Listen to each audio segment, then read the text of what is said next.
All right. What's up, everybody? Welcome back to another episode of Monday Halls Live. This episode is episode number 71. Man, we just celebrated 70 episodes last week, but we are back here. This is going to be our last show of the year. So I'm pretty excited that we're going to get to share with y'all, and then we're going to be off for 2 weeks for the holidays. And just so everybody get some family time, some recharge time, some rest. Looking forward to that.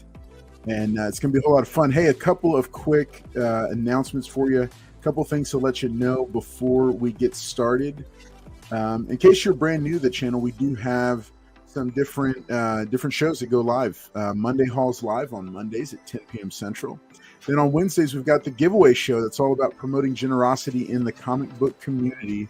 That goes live Wednesdays at 10 p.m. Central as well. This week, join myself, Mr. Professional Comics himself, Mr. Collector, and possibly Teresa Newell as we hit some new subjects that have come up, including casting for the new DC Universe under James Gunn, information about the Transformers franchise, and just some other fun stuff that we'll be doing. Plus, as always, a giveaway. I have a very special giveaway this week. I'm actually going to show you one of them right now when we get started. I showed it last week, and I'll be dropping a review for it hopefully this weekend before Christmas. I'm going to try to get it out because I want to share with you about this product. Lots of cool stuff that goes live on Fridays or the weekends.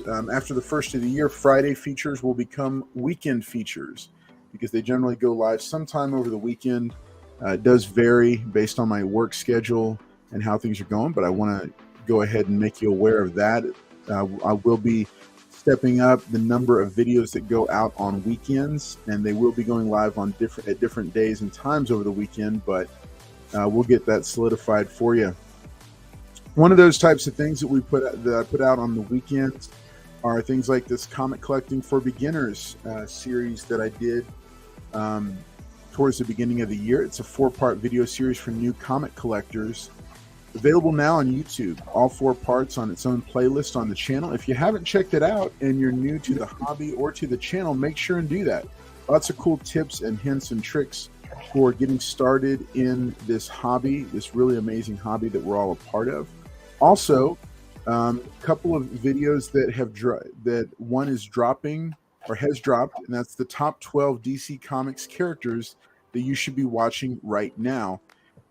That is live now on the channel. It's the longest video I've done, but packed full with some tips on certain characters that I think you should be paying attention to, including Zatanna, who's front and center. She is number 1 on that list, so make sure you go and check that video out.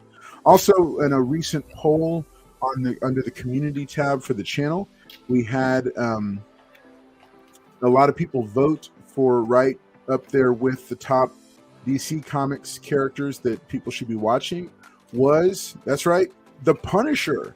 So I'm going to be dropping that video. This video is pretty close to being done. This is the top 10 Punisher comics that you should check out now. I'm going to be dropping that video sometime this week. Probably going to do it early because this weekend is Christmas weekend. Want to spend time with the family, but make sure and keep an eye out for that. As always, thank you guys so much for being here and for hanging out with us. We're going to go and get started. Hey, what's up? I'm Carlos Collects Comics, and I'm excited that you're here to hang out with us tonight. We got some really cool books to show you. I've got some fun ones that I added. I've kind of got this new thing emerging in my collection of raw signatures from major creators, and I am adding one of those tonight to the personal collection. So I can't wait to show that with you or share that with you and let you see it. But before we get started with that, let's see who's in the chat hanging out right here. Hey, there's Mr. Collector hanging out. You can catch Mr. Collector with us on Wednesday night. I think he should be there. Southern Comic Geek says, if I come to PowerCon, will Michael sign my copy of Hard to Kill or Under Siege? Yes, he will. But his favorite movie that he's been in was Marked for Death. So actually, my Under Siege, he was the cook. Actually, the one that I was in was I don't know if y'all remember the local radio station. What was it called? The Christmas Ball? Christmas ball. Yeah, I've never even heard of that. No, do you remember? Damn, I can't remember the personalities. The station that was on 101. I don't know. I have no idea. Ball was a black tie event, and the only way you could be on camera was if you did something. There was something going on that wouldn't be appropriate for this channel. Okay. And I'll just say I'm on VHS. I was on pay-per-view and live on the internet. Michael. Blast from the past, right there, folks. All right, Mr. Collector says he really liked you in Half Past Dead. So we'll have to see. And for those who are going to be going to Power Show Con coming up, Michael will be doing, or I'm sorry, Steven Seagal will be doing free judo demonstrations in the center court. So he has promised to finally give Paul his comeuppance. So if you want to see that, that's going to be front and center Saturday, right at noon, the most busy time of the convention. So look forward to it. And let's go to MT and let MT say a quick hello, and then we're going to start up with our rounds. MT. Hey, what's happening, guys? Good to see everybody on this Monday hauls. I got a really light delivery day today. I don't know if it was the snow or what it is, but I only got one package today. The world might come to an end. We need to mark this day. But long day in the trenches, but I am here with you and looking forward to a great show. Looking forward to another great show. Awesome. Let's go to Mr. Presas. Hey, real quick, I'm going to show this. Press Niche Worldwide. I'm teaming up with him, and Carlos can jump in too. Any books you buy from me, past, present, or future, up until January 2nd, he is submitting to CGC. Any books that you want from the auction, I can easily give it to Press Niche, and that'll be free of charge shipping because you won't have to pay for shipping. He's local to me, and you just got to get with him with pressing. He's dropped the price. He's charging $12 per book, which is regularly $15. And Carlos can attest that he does good work. And if you check him out, you can see his work on Instagram. He's got samples of what books he's pressed before and after. Otherwise, let's get to it. Awesome. Yeah, I'm going to be showing off a couple of books that he just passed off to me. They won't be staying here. They are gifts. They're Christmas gifts, but I'm going to show them off anyway. All right. So, hey, folks, I'm going to go ahead and bring it back around to me. I'm going to show off some books for you. I've got a nice little stack here from a couple of different things. I've been accumulating a box with Mr. Andrew Smolansky. You can find him here on YouTube or on Instagram as Comic Fanatic 86. So make sure you check him out. He's got claim sales on Instagram on Tuesdays and Thursdays and other times as well. Killer prices on lots of really cool books, including he just put up a whole stack of slabs for very good prices. I was very tempted, but Mrs. Collects has told me that I'm not allowed to spend money on comic books right now. Higher price comic books. These were all more budget books. And then there was one that I couldn't pass up, which is the aforementioned Raw signature that I'm going to get to. So these are books that came from Mr. Comic Fanatic 86. I've been picking up DC books from the 80s and 90s. From April of 89, picked up a couple of near mint copies of The Huntress #1. Couldn't pass these up because I think she's a really cool character. And I'm loving what they're doing with her in the new Justice Society of America comic book by Jeff Johns. If you haven't checked that out yet, make sure you do it. It's a different version of the character, but it's still the Huntress. This is a book that I've showcased and owned before. I decided to pick it up again because I couldn't pass it up at the price that it was at.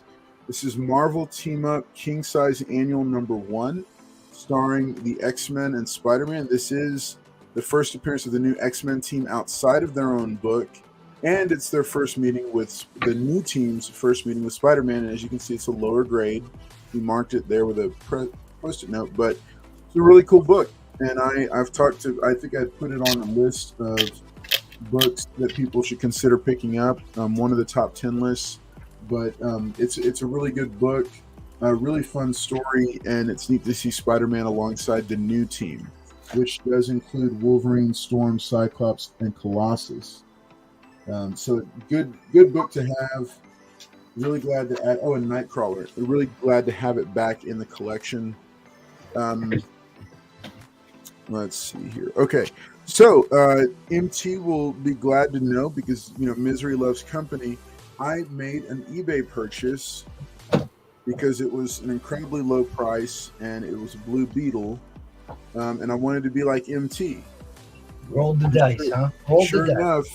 Sure enough, I was like MT. And ended up with a damaged book, poor packaging, and had to haggle with a seller for a refund. But he did give me a refund. I asked for a very modest refund, and I did keep the books. So the books in question were it was a 4-issue set of the new Blue Beetle Graduation Day. This is Blue Beetle Graduation Day number 1. It's one of 6. It's a 6-issue limited series. This is the cover A, number 1. Then this is the Spanish language version for number 1, which I decided to go ahead. Huh? Neat. Yeah, so I decided to go and get the Spanish language version. There's a couple of other neat cultural ones that I want to pick up, including there's a foil, and there is like a Spanish cutout little die cut mat thing that comes with one of them that I want to get. Also, this is the cover B right here. Well, explain to us how the book was damaged, and what could have been avoided. How could he have shifted better? Yeah. So I'm gonna share that, because he did a couple of faux pas that you've pointed out on the channel before. This is cover B. Okay, so the first 3 books I showed you were in 9.6 or better condition. Sadly, though, the 1-in-25 ratio, which is why I bought the lot. Let's see if I can show it off here. I don't know if y'all. It's around the staple, 2 deep creases. I don't know if you can kind of see them. Mike Bravo, Pruitt, you're right. It's more apparent when it's out of the bag. I'm gonna take it out of the bag. Yeah. So the creases put it to a 9.0 at best. I was not happy about that, because, like I said, this book was the reason I bought the lot to begin with. Let's see. It is cardstock, so I don't know if this thing's gonna press out. Okay, yeah, there you see it. You'll see the ripples. Yeah. So was it. That's like on the border. It's a hit or miss. A 50-50 that'll come out. Well, I think there's a hairline color breaking tick on the bottom here, and that could be the killer. But otherwise, it would have been a contender. So there was a couple of, like I said, there was a couple of faux pas that the seller did. Chief among them was that he did the old, which I'll never understand why they do this. He did the old 2 books to a bag and board. So right off the bat, they're not protected. The front is not protected. Right. And then there's a 1-in-50, and then there's a foil. So yeah, there's at least 2 variants. There's at least 3 variants that I'm missing, and there was like a bagged edition that I'll get. But yeah, the 1-in-25 was on the outside of the pack, like of the bundle. There was no. Were they packed front to back, front covers facing each other, or were they all stacked the same direction? Well, no, because I mean, if they're back to back, they are crosshatched, but all the covers are facing out. This is the actual package that he sent. Okay. So there's this thing going on here. Yeah. So that's where you got your damage. Yeah, and then like it's really just taped together. He did bubble wrap them, but there's no rigidity to this. No. It's just bubble wrap doesn't do much, but close airspace. It doesn't get good. on this side, he it was like hooked together. But even then, it's like both of them are, it's there's no rigidity to this. And then the outer packaging was this turquoise bag. Yeah, that's supposed to be for waterproofing. No, which is fine. I mean, it's good for waterproofing, but it didn't do anything to protect the actual. Oh book.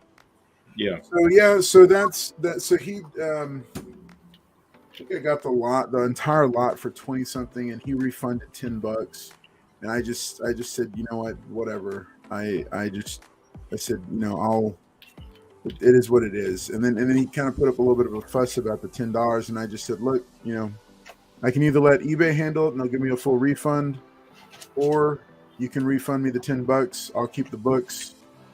And you lose some money on it, but next time don't ship damaged books. Yeah. I think that they were damaged before he sent it to me, and I think he knew that.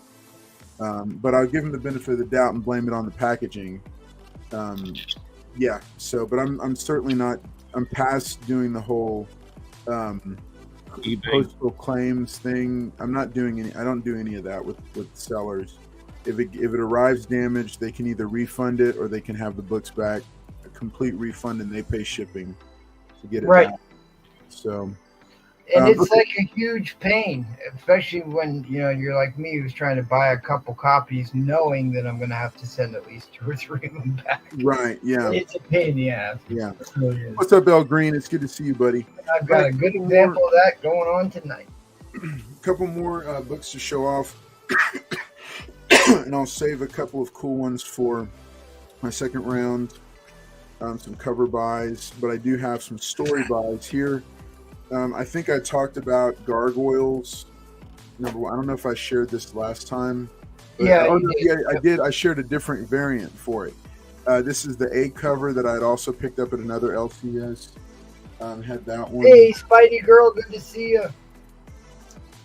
Specs. I talked about Specs and Traveling to Mars a few episodes ago. So issue 2 of Specs is out. So I picked that up, and this is one that I'm very, very interested in, but haven't had a chance to read it yet.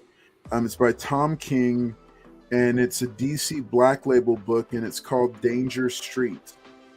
And so this just looks like a really interesting book. You can see the Dr. Fate helmet there on it, and it says Once Upon a Time in a Far Off Kingdom, Book 1.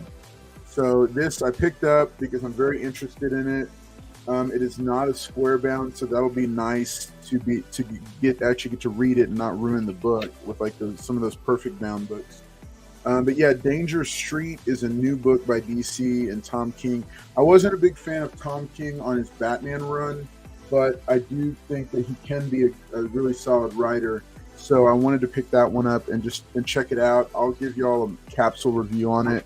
Probably on Instagram. If you follow me on Instagram or TikTok, I'll drop now Goodreads or Pick of the Weeks or stuff like that. So, all right. So I still got a few books left, but I'll save those for the next round. I'm going to go ahead and pass it along to Mr. MT. MT, what you got for us? Hey, what's going on, guys? Good to see you, Mike Bravo and El Green Machine. Mr. Collector's here. Thanks for being with us here. What else we got? Oh, Southern Comic Geeks here. Michael's here. So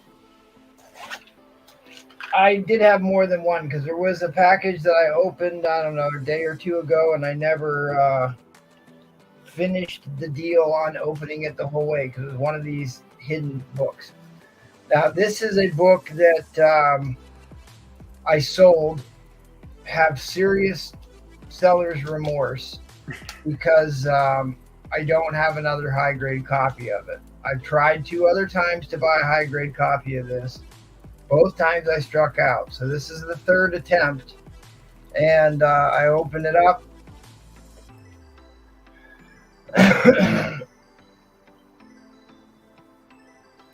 And can you see the crease on the bottom corner there? No. So I have a color break. Oh, wow. I have a color break on the bottom left. This will be the 3rd attempt of trying to buy a 9.8 candidate. and it absolutely breaks color. Can you see it now? Yeah.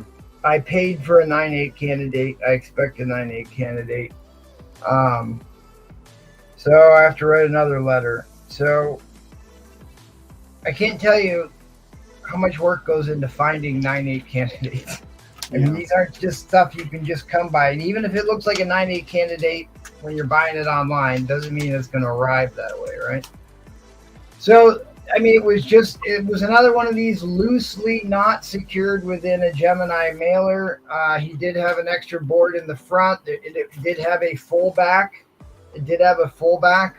So I'm kind of leaning towards Carlos's take that this was probably damaged. Yeah. Before he sent it. Yeah. So I'll be looking forward to that. I still have reminded me I still have to write a letter about my and this is getting almost to be a week old at this point, so we'll see what he says or she. I have a key Wonder Man Avengers book that arrived damaged as well, that I'm also highly suspect was damaged before transit. But you know what I mean? This is the game you got to play with some of this stuff. Anymore, I'm getting real tired of doing it. This is another book that took me multiple tries to get an actual 9/8 candidate. First appearance of Sentry. This is the book I've wanted for a long, long time. It's always been like $100 book for years and years.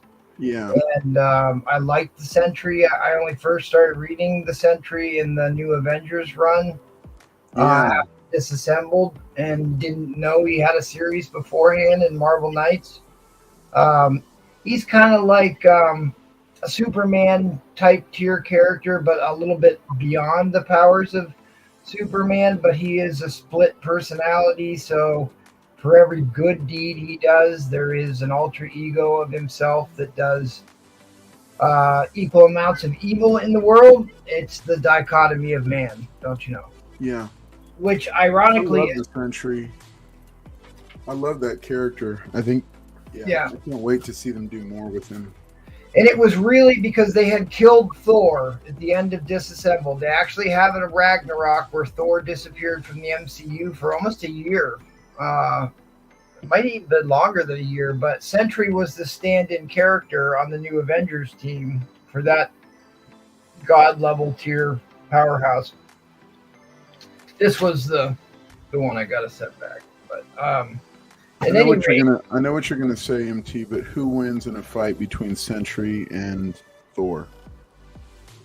Well, I think Thor ultimately, because he's already beaten him once, and because he's more mentally stable than Sentry, and that's how Sentry loses, is he loses his control over being the Sentry and becomes the Void, right? But it's very interesting. Do you know what they equated the power of the Void to? Was in the Dark Avengers series, they equated the Passover event in the Exodus from Egypt with Moses, where they had the Passover and the force came through and killed all the firstborn. They equated that to the power of the Void. Very in a very interesting way, not in a gimmicky way either. It was kind of a deep comic. But at any rate, I'm going to transition from this character, who is the duality of man, to another god tier character who has a dual personality, who I've been collecting heavily recently, and that's Adam Warlock. Nice. Yeah. Adam Warlock had the Magus, which was his alter ego, and this kind of what this really typifies is that ultimate power corrupts ultimately. Okay, so this is the good and the bad with having god tier type powers, is you are easily swayed towards evil and corruption. Yeah, right. That is what absolute power corrupts absolutely. Right. So this is the morality tale of having a god tier type character in the comic books, is that they can very easily descend into tyranny and madness. So that's what the Magus character was. That's why we have Sentry. It's the Dr. Jekyll and Mr. Hyde. That is. Don't forget the third persona. Well, I mean, that third persona is kind of tertiary and minor in the scope of Adam Warlock. But anyways, this is his big premiere, Marvel premiere in issue number 1. One of his big keys here. Wait, that's for later. It's got out of order here. I've got some fun books to show you too. Okay, so I'm going to back up just a hair. What my introduction to Adam Warlock was this comic book right here. Like I said, it was one of the first comics I ever bought off the spinner rack. It was this and McFarlane Spider-Man number 1. So immediately, Adam Warlock was issued in as one of the most important characters in the MCU, and you find out why. He was the genetically perfect human being created by the High Evolutionary to be able to handle taking on the power of the Infinity Gauntlet and not delve into nihilism, which we've talked about before. Thanos is the epitome of nihilism, which is something we deal with heavily in our society today, right? That's why he wants to kill half the universe and all that fun stuff, right? But at any rate, even before that, so these are the 2 big number 1 Warlock keys. So this is his own series, The Power of the Warlock, right? Oh, I forgot that this is kind of secondary to him. This is her. There was him and her first, and Fantastic Four was in the Cocoon. Then it was in Thor, and then him became Warlock. There was also a her.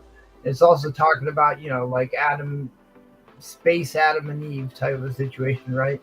So this was Kismet, the first appearance of her in a Marvel 2-in-1. You may not thought there was a whole lot of keys in Marvel 2-in-1, but there is. Right?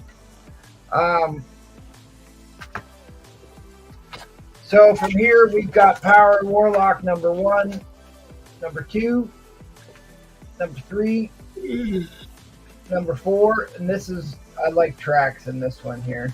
The demon called Trax, cool story in that one.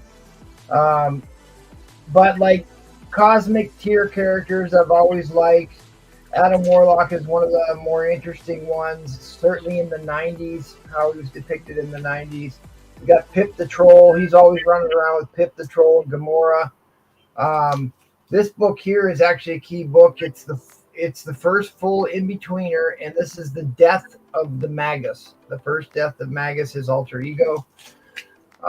This is the first cover and origin of Pip the Troll. First cover appearance and origin of Pip the Troll. This is the first appearance and origin of Star Thief, kind of a minor character. Second, and death of Star Thief, so he only lasted 2 issues. Here's another key Adam Warlock book, because I do believe this is the first appearance of the Magus. Yeah, I think it is. First appearance of the Magus, right? Right. So after the after the event of, there was a lot of Infinity books, right? There was Infinity War, Infinity Crusade. Thank you. Infinity Watch, and this is kind of like the fallout of the Infinity Gauntlet series, right? This is Aftermath here. So these had some really cool covers. I think this is when Gamora and Moondragon really were in their height of popularity in the 90s here. Of course, who doesn't like that type of artwork? But these had some really wacky covers. I guess that one's out of order. I love this one.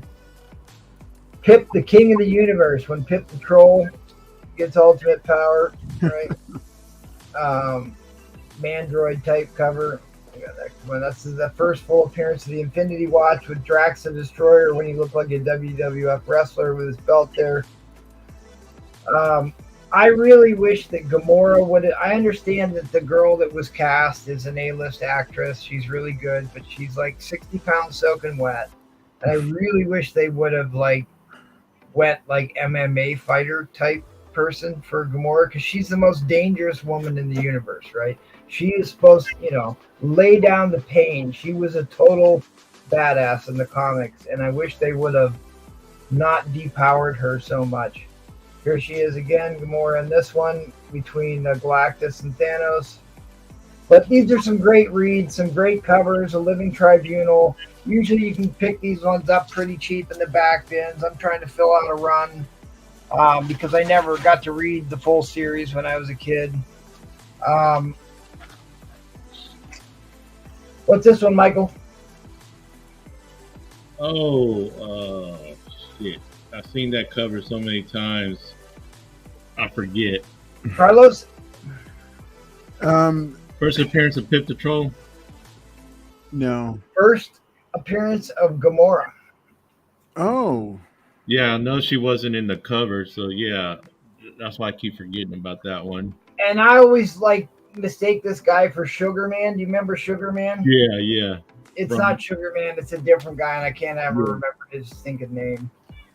But here you go. You've got this is the second appearance of Gamora. I believe this is also a Pip the Troll book. I'm trying to remember. There's something else that goes on in this book, but second appearance of Gamora. Picked up another copy of that.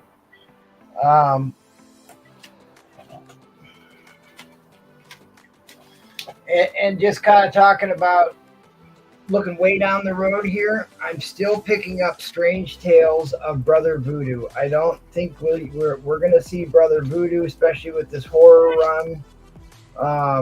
It is a good time to pick up some Brother Voodoo keys. Black Talon's first appearance is actually in Avengers, but his second appearance, I believe, is in this book. No, that's the second Black Talon. There's actually two of them.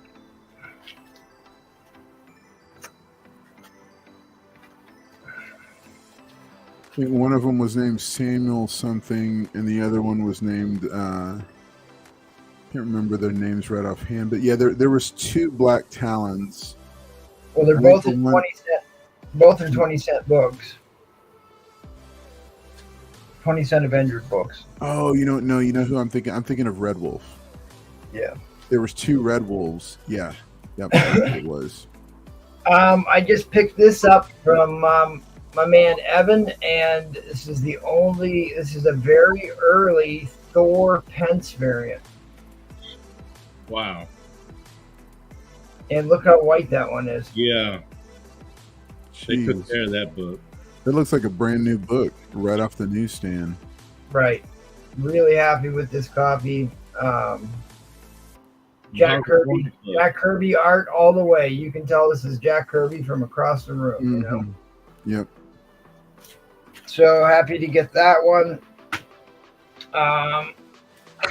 Let me show you just one or two more here. I'll flip it over to Michael. We'll save those two Dr. Doom books for next round. We had a chuckle on this on Instagram. I don't believe I showed this on the show yet, did I? I love that book. No. Nothing says 80s like this. Yes. We're talking, just still had flared out jeans. Yes. In the early Headband. 80s. Big belt buckle, right? Yep. Michael Jackson style jacket. Headband, thumbs up, over the top, like total ripoff of Optimus Prime's yes. semi-truck. Now this is 1983, so we would have had Transformers. It's also the year after He-Man was launched, so you had He-Man and Transformers were launched pretty much about a year within the same year of one another, but totally bonkers out there. I like to collect obscure books. Had no idea this even existed. So cool book to have. On the other collecting key for cosmic characters that are all tied back to the Annihilation Wave. This is the first Quasar. His first preview in Marvel Age, right? before he gets his own series, and then here he is. Very similar art here, right? Yeah. In his own series. These are another one that's pretty affordable to get. Quasar's 90s run. But Battling the Absorbing Man is going to get him his butt whooped there. And of course, we got to throw in Spider-Man. Terminus is from the Thor books. And this is the other Warlocks from the New Mutant, who was a techno-organic being. Warlock Self, he was in the New Mutants. Anybody remembers those? Yeah. But anyway, that's enough for now. He merges with Cypher for a little while. Yeah, right. And becomes Douglock. All right, what do we got here? I still think Thor 165 is still undervalued. I would agree with that for sure. Debatable for worst first appearance cover next to Avengers Annual 10. Which one is that? Which one didn't you like? Oh, Quasar, because he's not on the cover? Yeah, I get you there. The bully from Karate Kid? Yes. Kinda. But yeah, I get you. He needs more of a Karate Kid type headband, but yep. At any rate, I'm going to pass this along to Michael. Michael, what you got, buddy? All right, real quick, from the sales, since MT's been showing off Miss Meow, I found one on the stand. It's Miss Meow number 2, Jamie Tyndall cover. He had the other variants, but Jamie Tyndall, liked the guy. Yep, love a good Tyndall. I'm still waiting for my CGCs to come back from 18 months ago, and I got him to do a commission for me, so I'm still waiting on that to come back. And I know how I told Carlos this Batman Spawn, it wasn't really don't run. You mean that was at midnight release? Yeah, don't run. I mean, I got the glow in the dark. You're gonna have to pick and choose the ones that you really like, because there's thousands and thousands of them out there. I've been finding glow in the dark is the one that really sells out fast. So I picked it up. Then I got this Fantastic Four 245, first appearance of Avatar in newsstand. Huh. And who doesn't like Storm with Wolverine trying to see if she really is naked? Because if you look, she is naked, and Wolverine just wants to find out. Isn't that where she's like getting binary powers? Yeah. She's got powers now. That right there, that's for parental advisory suggestions, since I don't want to get Carlos in trouble. But I mean, she's supposed to be naked, and that's why I bought it. Just sometimes you gotta buy books that makes you laugh. Michael, the pastor's already gonna have to talk to Paul about his choice in books. Yep. He's gonna get this one also. I got this in newsstand, pretty high grade for a book that's below, right before 150. So you got 147 and 149. Early 80s, before John Byrne. And I had always liked this storyline. I don't know if I showed this last time. This is number 2. I picked up number 1 a couple of weeks ago, and I was lucky to find number 2 2 weeks later on sale. The last Avengers. What is that? The last Avengers story? With the acetate cover. Magic Stapler. Yeah, written by Peter David, drawn by Ariel Olivetti, painted actually. And I've always liked it. I remember reading the first issue. The Avengers get wiped out by Kang, and he assembles a team, like I think it was Grim Reaper and a couple other guys, and Ant-Man has to shrink down to go, because Kang has that personal force field, and he has to shrink down to go in between the air molecules to get inside Kang. Yeah, But Kang finds out anyways and zaps him. So, Kang's good like that. Yeah, and then Adam Hughes had to get it. Yeah, hard to go wrong with Adam Hughes. Had to pick it up. And this one, very, very happy with.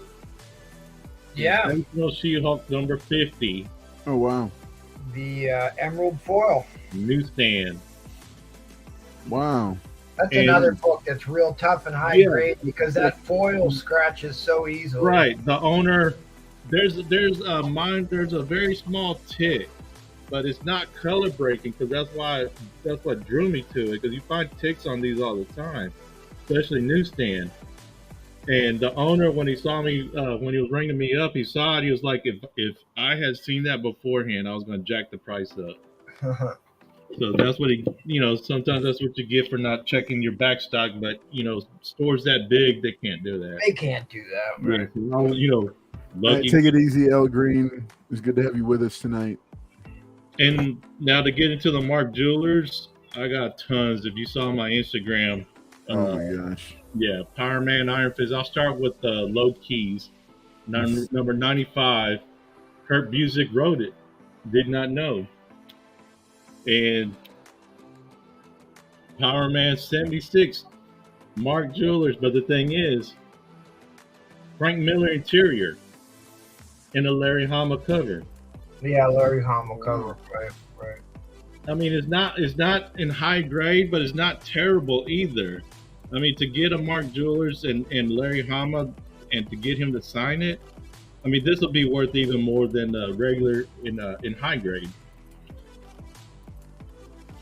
Power Man Iron Fist 98, Kurt Busiek. Power Man 96, Power Man Iron Fist 96.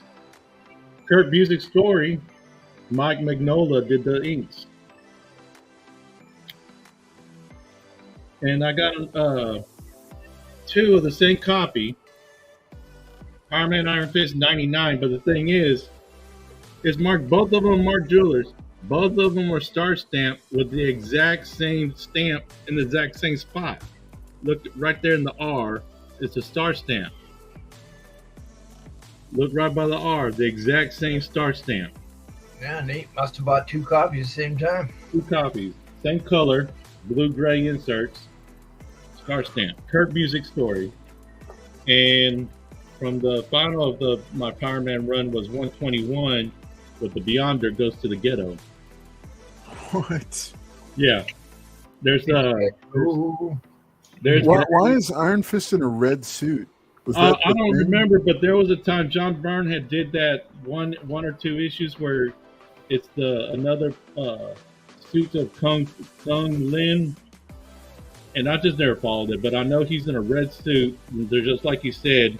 I don't know what the deal is, if there's anything significant. But if you remember, Ace was always a Spider-Man. He was in Spider-Man annuals 2 years in a row, and that's his spray painted. Somebody spray painted the gang. I think he was the gang leader. But Mark Jewelers. Yeah, ran out of green ink. Yep, Right, that's there you probably go. what it was. And then I went ahead and found some Avengers. John Byrne goodness. Nice. Purple Mark Jewelers. That's in the high 300s. Yeah, 315, the butt issue. Ah, yes. The Oh, yeah, the Nebula shooting bundle. between the legs. Yeah, had to Legs. get it. Had to get it. Another one with Gilgamesh. That's right. That wasn't good. That's back when they were having She-Hulk with the Farrah Fawcett hair. Yeah, and this one, I like this one. How John Byrne drew her on this one. That's the Moloids, right? Or the Yeah. the Lava Men. Never mind. That's from Avengers number 5. And Avengers Quasar, issue 5. there's Quasar right there. The Quays himself. 303, Early Nova. Nova. With the cosmically powered thing. Well, that isn't that Rogue wearing Thing's suit or something? Not Rogue, is Miss Marvel. Miss Marvel. Yeah, there you go. He gets hit with cosmic rays also and gets bumped up in power. 297, I have multiple copies of this one. The in Farrah Mark Fawcett. Yep. Yeah. I think one of them is 9.0, so I might be submitting that. Maybe just depends on what happens. And anybody remembers these little wind up? Mech droids. Yep. Yeah, I forgot I knew the name because I think I had some. They're like you had to wind them up. You put them together, and you had to wind them up and watch them go, and they just didn't go very far. But anyways, Mark Jewelers. Another Mark Jewelers. This is, I think, another copy that I got. Same issue. That era of Avengers with that masthead was like peak childhood for me. The what? When they had that masthead, like I still remember reading the Siege of Avengers Mansion as a child. I mean, as a preteen or whatever, and it was impacting. New Mutant 62. I like this one. Gossamer. Brett Blevins, he kind of draws the teenagers kind of. Yeah, that was the Cruella de Vil issue. Seductively, if you ask me, it was always kind of weird. This one's a pretty high grade, and this is as a Valkyrie appearance. And I've been seeing high dollars on this one.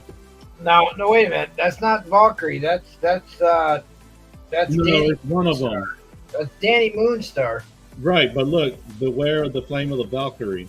Yeah, she's in there. Yeah, it's Danny Moonstar. Then you got Brotherhood of Evil Mutants. Hella cover. Alpha Flight. Found Anniversary. out. Not just that, Namor and Marina wed. The wedding of Namor. Oh, that's right. Will Patricio on inks. The female guardian. And real quick, I got a couple more, and I'll hand it over back to Carlos. Fantastic Four, 251, Into the Negative Zone. And then you find some cool issues like this one, Mark Jewelers, but it's a Mike Zeck cover.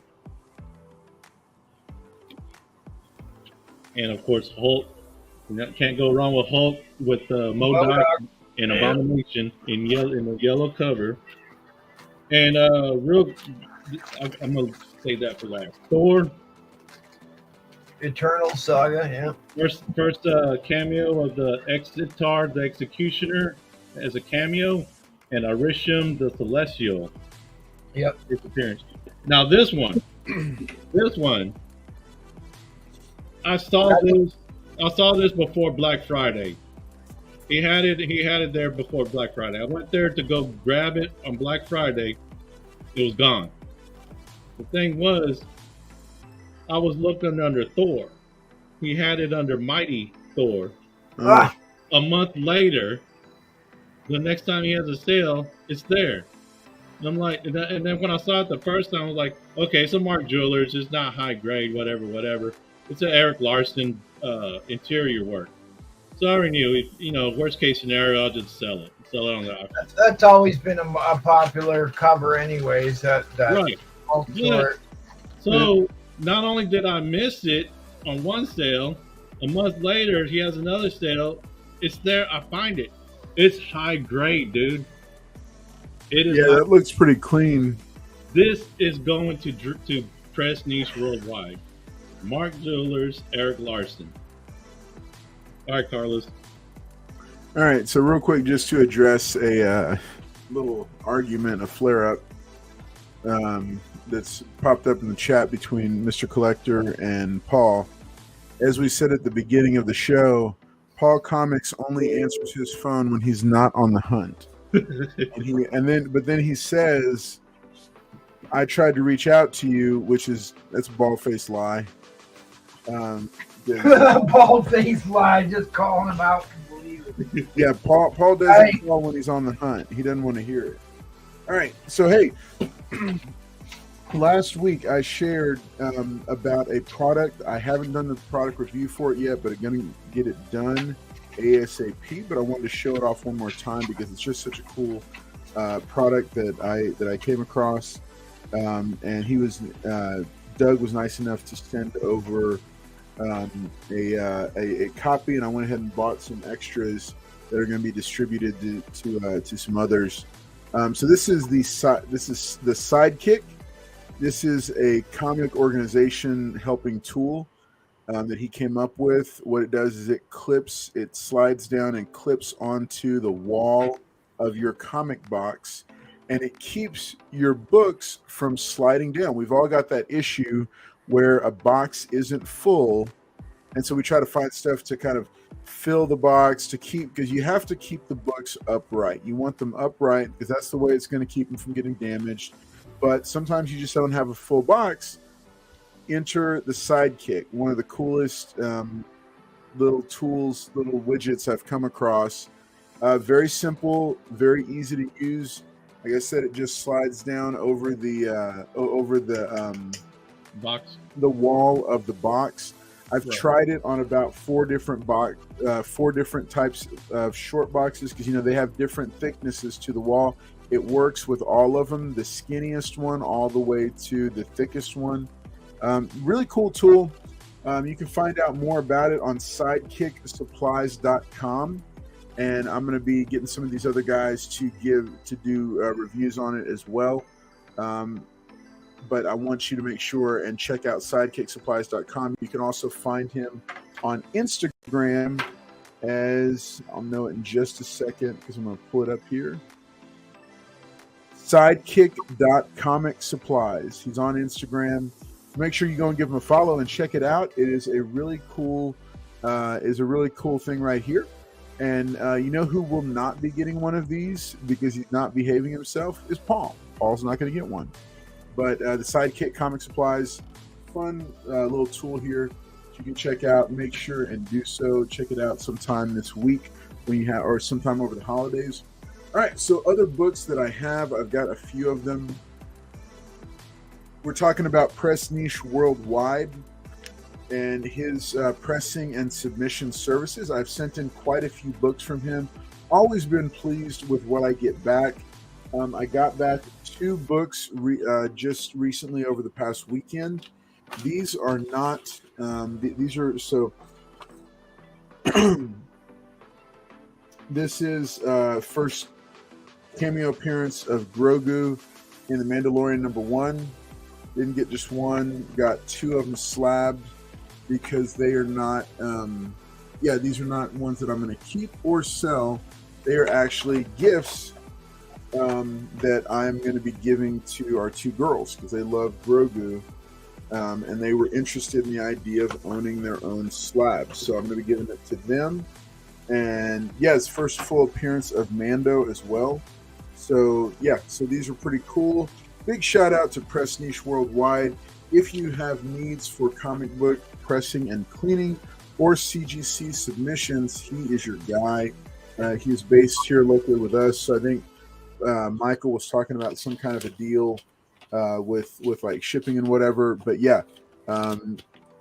is pressing and cleaning right now. Look at these beauties right here, 9.8s. Like I said, these are gifts that are going out to the girls. So setting those aside. All right. So last few books that I've got to show off. We talked about it, I think, on last Wednesday, and then I shared it, but I haven't showed it on Monday Halls Live. The issue of Spawn Batman that I don't have any All right, this is my pick for the Spawn and Batman variant cover. This is the Jim Lee. You know I'm a huge Jim Lee fan. I couldn't pass this up. So so this is my recommendation. And this is going straight into my to be signed box, which means that at conventions I like to keep books that I want to get signed in its own box, just those books there, and eventually get them signed at some point. So this is one. This will be on my list of Jim Lee books to get signed at the next convention that I see him at. So I just thought it was because it was definitely a cover buy. Because I'm not that excited about seeing another crossover between those 2 characters. I think it's cool, but I mainly got it because that's a really, really, really dope cover, and I love Jim Lee's artwork. All right, speaking of the OGs of Image, as I shared, and if you go to my Instagram at Carl Collects Comics, you can see a partial list of all the creator signatures that I have, all the raw creator signatures that I have in my collection. Well, thanks to Comic Fanatic 86, I have added a copy of Spider-Man #1. This was considered the second print. It's the gold edition, and on the inside splash, it is signed by none other than Todd McFarlane. This is a 9.4 plus or minus. It does need a press, but it's signed by Todd McFarlane on the inside splash. I wasn't really looking for a McFarlane slab. I mean, you know me, I like raw signature books. I'm willing to take that chance on them. So I wanted to show this off because I'm very excited. Todd McFarlane will be added to my list of creators that I've got, including Stan Lee, Jack Kirby, George Perez, and a whole bunch of others on raw books. But yeah, this is pretty exciting. Glad to add this, and got it at, I think, a very good price, especially given that McFarlane is rarely doing shows and doing a ton of CGC signings. But yeah, to get a raw signature and an early one at that, it was pretty cool. It was pretty cool, so I'm very happy about it. All right, Paul is somehow taking credit for that. I don't know why or how. Okay, so fun little pickup. Oh yeah. Let me show these first. Y'all know I'm also a fan of Dan Mora, and I am building a small stack of books that I want to get Dan Mora to sign whenever I can run into him at a convention. I love what he's doing over at DC. I thought he was great on Once and Future. Ross Ritchie from Boom Studios had reached out and told me, hey, you need to check out his work on Cloth. I did check that out also. You should too. That's a really cool title. Great artwork by Dan. But I love what he's doing over at DC right now with a lot of these cardstock variant covers. And this month they're releasing 2 books or 2 covers that can go side by side. The first of those is for Batgirls #13. And this is a cover featuring the original Robin, Dick Grayson, and Batgirl, the retro Batgirl from their time together as teenagers, which is really cool. I grabbed 2 copies because these are going to be books that I want to get signed. Let's see. Yeah, there are way too many McFarlane CGC signature books. I agree, Jen. There's a ton of them. But I like raw signatures. So, but yeah, Dan Mora, check him out. I've already picked up quite a few books, DC books that I want to get signed by him that I found. These are just 2 of them. There is a corresponding Nightwing and Batgirl one that's going to be coming out a little bit later, and I've already got a couple of copies of those lined up in reserve to match with these. But they both have these bright yellow covers. I just love the way he illustrates these characters so positively. There's no dark, brooding shadows. It's very positive and bright and upbeat. I just love the way he draws them. So very excited about getting a hold of these because I wasn't sure if I'd be able to get them because I can't always grab cool variants. Last book to show. So I'd always like to go at my LCS and flip through the Copper Age and Bronze Age DC books, titles that not a lot of people pay attention to, but I've been paying attention to them a lot. This book, I was flipping through and I saw it and it looked very familiar to me. So I said, "What is this?" So I opened my phone and got opened up the Strictly Comics app and found out or realized that yes, this is where I recognize it from. All-Star Comics #59 is the second appearance it's the second appearance of Power Girl. So she's right there on the cover, and this is her second appearance. And so I've been keeping an eye out for the first appearance, but I decided, hey, you know what? For a really low price and with a lot of pressable defects, it's a 6.0 right now, but it can easily bump to a 7.0 with a good press. It'd be hard to find the first appearance because it's almost too late for some reason. No. There's plenty of them. I've been watching them for about a month and a half. And there's tons of them out there. Mine the prices have doubled, and a lot of people. 9.4. What do you? No, I'm not as concerned about the grade. I mean, No, this no. I is said only I bought mine a couple years ago, and compared to what they're going for now, yeah, I will. It's ridiculous. yeah. They're So, thinking but yeah, it's I'm just going keeping an up. eye out, and I still think the character has a lot of room to grow. So hey, I'm going to pass it along to MT. Then this will be our final round to just show off. Yeah, no, there's going to be a backlog for you, Michael. Always a Man, backlog. So let me pass it on to MT, and let's see, MT, what else you got? I'm gonna do a little educational segment here, gang. Does it involve shipping? No. I want you guys to keep an eye out when you're digging through the back boxes for diamond price boxes. Okay, there's a lot of them out there, and those are Whitman variants that only occurred from 1977 through 1979. 1979 gets you into the early directs. Now, some of the early directs didn't necessarily go to early comic book shops. They also went to Whitman, who sold 3-packs in department stores. These go for a premium. Usually more so than the regular copies. And I had a couple examples pulled out, and now I can't necessarily lay my hands on them, but I'm going to show you a couple anyways. One that where did I just put that? One that I actually just sold on the auction yesterday to Becky. See the diamond price box? They're very distinctive. This is a Whitman from 1977. So this is one of the very early Whitmans, right?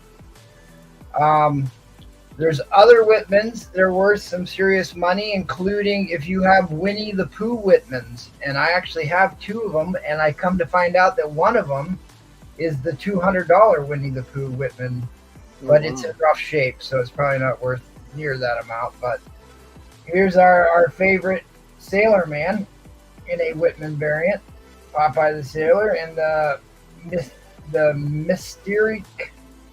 You know how he talks. I don't know if I can do that. At any rate, so keep an eyeball out for Whitman variants, and make sure when you're buying them or selling them or whatever that you know that they actually go for a premium. Some more so than others, because some of them were extremely low print counts, right? Put that back up there so don't forget it. Another book that I picked up, if you guys remember, I bought like an entire long box of comics here recently. And one of the runs in there was the Wonder Man run. Nice. He's not going anywhere anytime soon, but I've never actually owned some of the issues in here. I love LA. He's totally a West Coast guy. I'm sure they'll be in love with him, right? But look at the 90s tactical skateboard gang. Oh, there you go. It's not rocker powered though. Yep. Tans and teens in trouble. Tans, teens in trouble. Because they had all these sayings in the box. Look at this. Babes, beefcakes, and bromo. Tans and teens in trouble. Guts and butts and cuts. That's a cool. Who is that? Splice? Never heard of him, but that's a cool looking character. Very 90s. Caps and robbers with the Beast Man. And then I always liked this cover. I don't know what. I don't think I've even ever read it. I just think that's just such a dynamic cover. It is. And then he's dead again. This series, this run did not go very deep. I don't know if there's much more than 12 issues of this. I can't remember. But anyways, Simon, the Wonder Man. I got almost a complete run of the 90s Submariner. Maybe I'll show that next time. Nice. Some ponytail corporate raider action, right? Oh, yeah. Yes. That's it right there. MT, what do you got for us to share? I see something. Oh, I did this. My No, cold open. you got a screen shared. Well, that's what I did. I showed the what the Whitmans, Oh yeah. what Yeah, the Whitmans look like, Nice. and you can look this up on BipComics.com showcase, and they actually have a matrix of what issues are in here. They don't tell me what the yellow ones are supposed to be. I didn't quite understand what those are, but at any rate, that tells you which ones there are. Supervillain Team Up had some. Star Wars issue number 2 in a Whitman variant. It's a very pricey book, and I sold that for $5 or $10 on the auction here earlier this year. At any rate, so just keep an eye out for that. That's why I showed that. Be a little education. And then early Guardians of the Galaxy #1 appearances. This is this was given away for the prelude to the original Guardians of the Galaxy movie. You got Nebula and Rocket and Groot on this one. I picked up another copy of this Guardians of the Galaxy #1, their second team iteration. And what's the first appearance in this book, Michael? Taserface. First appearance at Taserface. Face of the Taser. Here's another one I picked up here recently. I love these runs. This had the Mighty Mightor. It had the Herculoids, which I always love the Herculoids comics. Moby Dick, but this is a very early Space Ghost appearance. And that looks in good shape, man. Second or third appearance of Space Ghost? That I don't know because I've never seen those in the raw or in the wild. I've got these are very hard to come by. There wasn't a whole lot of them. They're Golden Key books, low print counts. Hanna-Barbera Super TV Heroes. Did Alex Toth do the covers? Because he did the designs for them for Hanna-Barbera. I was wondering if he did those also. Yeah, I would say so. I mean, it looks exactly like they do. It really does. That's nice. Transformer book, The Pretenders. Yeah. Paul's favorite G2. Paul's in there, isn't he? Yeah. He's a pretender.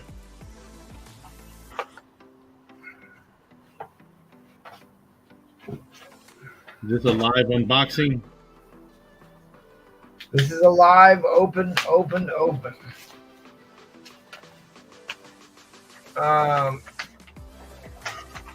We'll see what I got, see if it's damaged. You know, I kind of like it when they do that because it's kind of waterproof, if it is sealed. So that's at least something. Especially somebody who lives in a snowy climate. We get snow on packages here quite often. I hate it when they do this.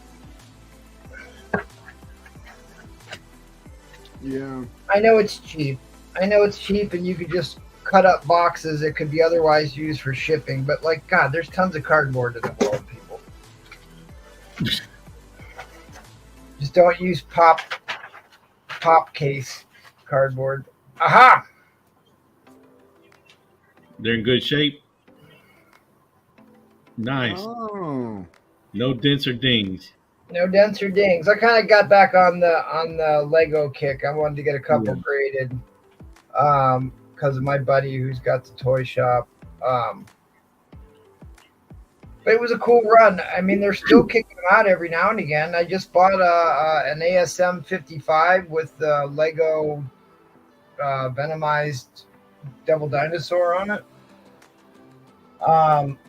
Speaking of Lego variants, I've got the trifecta of Iron Man 150, the original, the lenticular, and the Lego.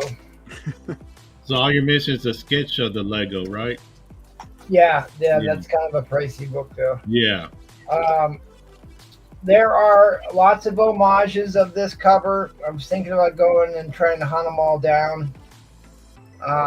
I know that there's one in the Thor comics. There's one in the Captain America comics. I'm sure there's more out there, but iconic cover that gets swiped quite frequently. Yeah. I think that's pretty much it for me. I'll save these for next time. This is a run that Michael and I have been talking about. Alex Ross, very early Alex Ross. First covers for Marvel was in Earth X and Universe X and Paradise X.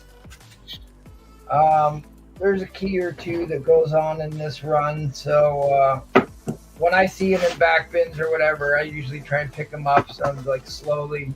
Not something I'm aggressively chasing, but something I've always got an eye out for. 90s foily goodness. Not go wrong.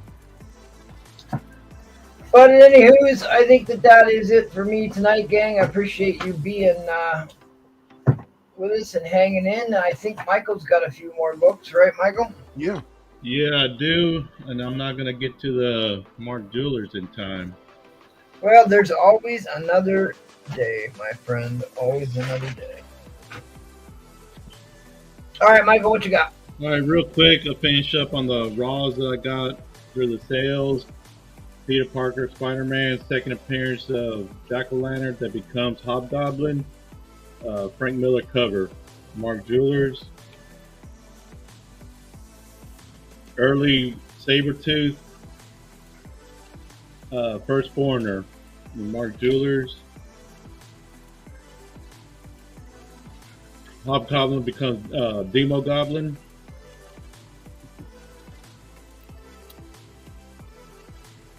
First cameo appearance of Cardiac, Eric Larson Goodness, and Mark Jewelers. X-Men and Mark Jewelers, always good to have. First appearance of Forge and Mark Jewelers. Mm-hmm. First appearance of Marauders and Mark Jewelers. John Romita Jr. Goodness. Yeah, that's always been a hot one. Good night, Spidey Girl. Thanks for being with us. First Jim Lee on X-Men, Mark Jewelers. First new Psylocke, Mark Jewelers. Wow. First Jubilee in costume, Mark Jewelers.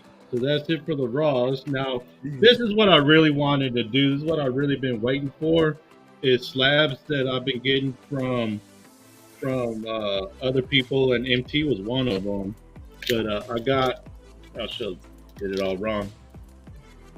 Wolverine #1, the patch issues. Yep. 9/4, PGX. Oh, PGX? PGX, yes. I wanted to start, maybe y'all could chime in on it. Wolverine #2, 9/4, PGX.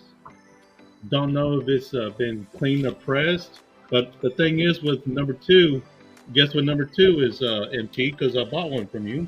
I think this is the one that I bought from you. You bought a slab of that for me, but yeah, this is it right here. Do you know what this is? CGC. Do you know what this is the first appearance of? No idea. This is the reason why I bought it from you. The Marimatsu blade. Oh, really? Oh, that's Yeah, interesting. That's why I bidded on it and try to beat people out of it, because the thing is, just like what you were doing, once they introduced Wolverine, the Marimatsu blade is what stops healing factors. Right, is it can defeat him. Right. And once my spec is, as soon as they introduce Wolverine, the Marimatsu blade will be 10 years after. That's my spec. That's why I was buying it. And you know what? You know they did that whole X of Swords arc. We've already got the Ebony Blade in the MCU. I wonder if they don't do stuff like that. Although it was funny because Black Panther wielded the Ebony Blade for right. But the true Marimatsu blade, I spec it. It's a big spec. Get it now, or wait 10 years. I decided I had the money. I'll get it now, So I have that, and I have another one raw. So we got the first Wolverine v Sabretooth. Yep. Number 10, an old CGC. Another Gen 1 label, huh? Yeah. So I got multiple copies, but this one guy was selling both of them, and he told me newsstand, both in newsstand, and I may have got a great deal from him, but the thing was, both are 9.6s. He told me they have not been cleaned or pressed. My man Jin is just bubbling with enthusiasm tonight. He must be in need of them warm prison hugs. Yeah. Didn't get them at the office today. Anyways, what was I lost track? Anyways, he said they have not been cleaned and pressed. So the thing is, those Scientifics, he's been to Texas a couple times. I've seen him twice. Chris Claremont, yeah, I've seen him about 3 or 4 or 5 times. I'll wait till then to crack it, get it, and then I'll get it cleaned and pressed. It has not been cleaned and pressed, both of them. Both newsstands 9.6s, got a great deal. Just wait a couple of years. And I also got a great deal, PGX. I argue with them. You're still trying to sell me PGX, it's not CGC. So yeah, you can usually get those pretty cheap. Exactly. That's what another debate, because I saw somebody on the chat say something. I had already bought these, because that was the same line of thinking that somebody in the chat were saying. PGX is quicker, and it's a slab graded book. So I wanted to what y'all's opinion are on PGX. Is that a new way to go? No, I mean they don't pull anywhere near as much, and you're gonna be guaranteed to get an extra half a point to a full point on the grade, a full point over CBCS, and at least a half a point better than CGC. But it's a hard pass on PGX. You're able to wait, crack it open, get it signed, and resubmit to CGC.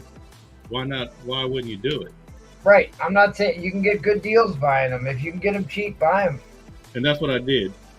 PGX, I told them, hey, I got to crack it open and resubmit.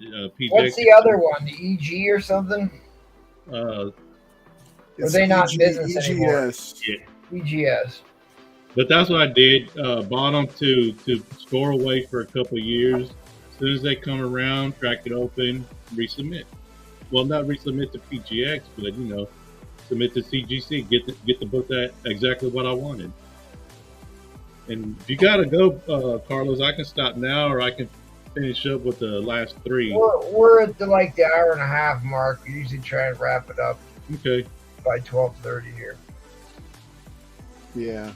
Let's go and bring it in for a landing. Maybe do one more, Michael. No, I got 3. I got 3 left. Okay. I'll wait. Okay. All right. The big finish. All righty. The big finish. One of them's the big finish. We'll show it then. You ready? You sure? You could have showed it by this time. Good night. I didn't know you had to get up to get it. Forget it. I'm right here. Right here. All right, this one was from, I sent to Strictly. He cleaned and pressed it for me. That's a great point, Comic Tracks. Buying a PGX Golden Age book? Yeah. That's a good point. This is not just a Mark Jewelers, but it's got the Bose insert, and he had to submit. The double insert. They didn't put on the label. But how do you know it's a Bose then? Bose. Came back a 9.0. Wait a minute. How do you know that that's a double insert if it's not on the label? Well, I bought it raw. Oh, you got it submitted. Yes, I submitted to Strictly. That was his clean and press. I've heard that you have to make sure that you note that in the notes when you submit it for them to put it on the label. I've heard that multiple times, that you should make sure you tell them it's a double insert and you want it on the label. And that's what happened. It came back as Mark Jewelers, and he had to resend, and with the more notes saying, no, it's the Mark Jewelers double insert Bose. Yeah, look at that. It may be past 30 days, but yeah. But no, it came back with the Bose label. It got corrected. Oh, okay. Got a real good deal on this. Mark Jewelers with the Menon insert. The Menon, nice. That's nice high grade too. I'll tell you what, it's hard to get those in high grade. Yes, that's why. Like we've been talking about, anything around a 9 and above, you're gonna. Those are keepers. All right, the big finish, guys. Never gonna believe this. All right, so what is this? She-Hulk joins FF. First appearance of Elijah, the scroll.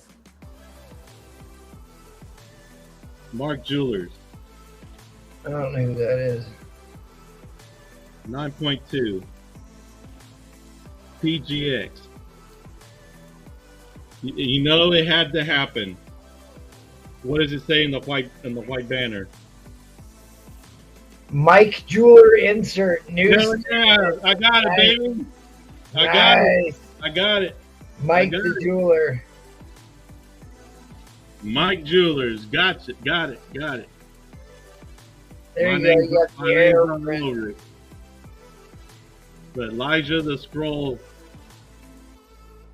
You're telling me that's not the issue where She-Hulk joins the FM? It is, but it's not.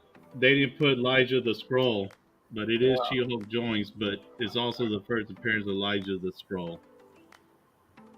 There we go. The big finish right there. My name. PGX goodness. For Michael the Jeweler. I think Mike Jewelers is worth it right there. Right. That's a display personal collection book, Michael. Sure is. I told him the only what I have to crack. You know, that was another arguable point. Hey man, it's a PGX. Hey, I gotta crack it open and put the label because there is no Mike Jewelers.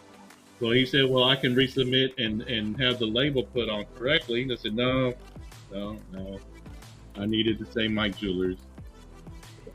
Or like the 9.5s they did for that, what was it? The Young Avengers, they had the 9.5 slabs.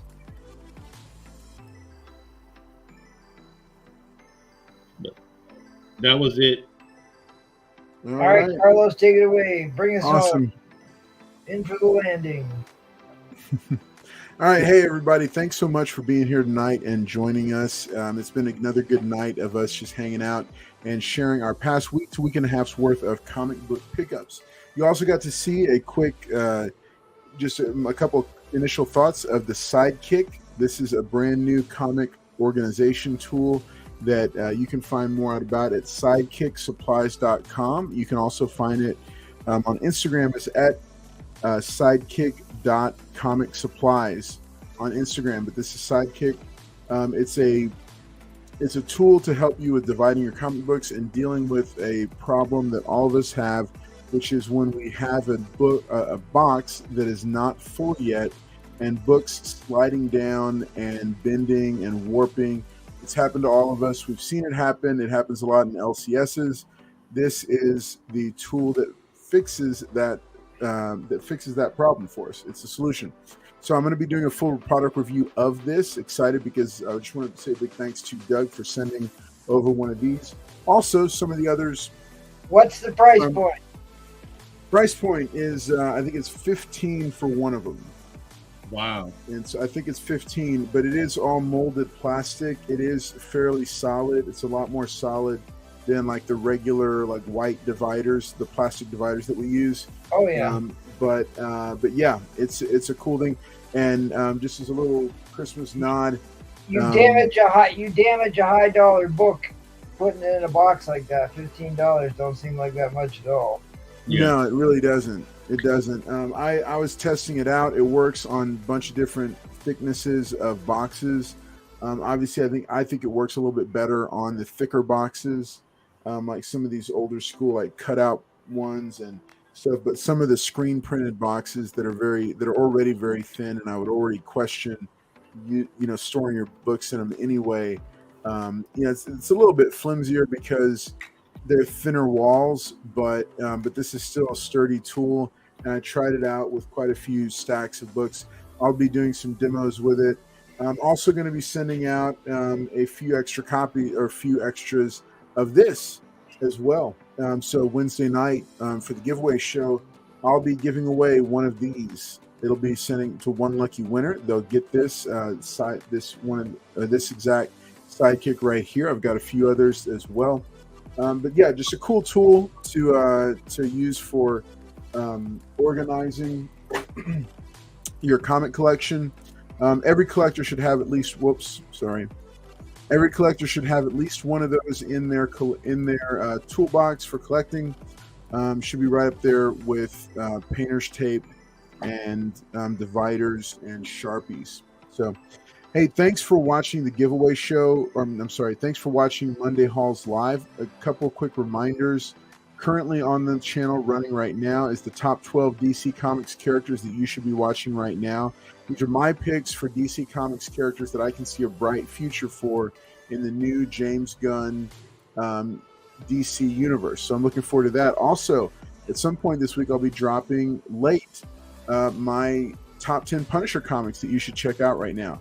These are some books that I picked out, Punisher books that it's a lot of fun to add to your collection. Also, there's some big ones, small ones, something for everybody's budget range. So make sure you check that out when it drops this week. Thanks again for watching and for hanging out with us tonight. It really does mean a lot to have all of you there. Yes, that's right, Paul Comics. Flash is not in the video, and For Pete Saki won a prize for that. So now they're going back to the Trinity. I'm going to take on this show tonight. It's not going to be good. What? Well, this is like Paul and Jen, and like keep saying, "Okay, good night, guys, good night," and then they come back for more. Right. All right. Well, hey, we thank you so much for being here with us tonight, and it has been a great show. Good to see some of these cool books that these guys have. Let everybody say goodbye as we sign off for the night. We will see you on Wednesday night for the giveaway show, 10 p.m. Central. Make sure to be there so you can watch Paul. Maybe he'll go on another rant, and offend another people group. If you missed out on last week's episode, did he really? on Paul putting his foot in his mouth. Always fun to watch that happen in real time. Yeah, in real time, and it's nothing. Yeah, there you go. Bye bye. All right, guys, we'll see you next time. Later.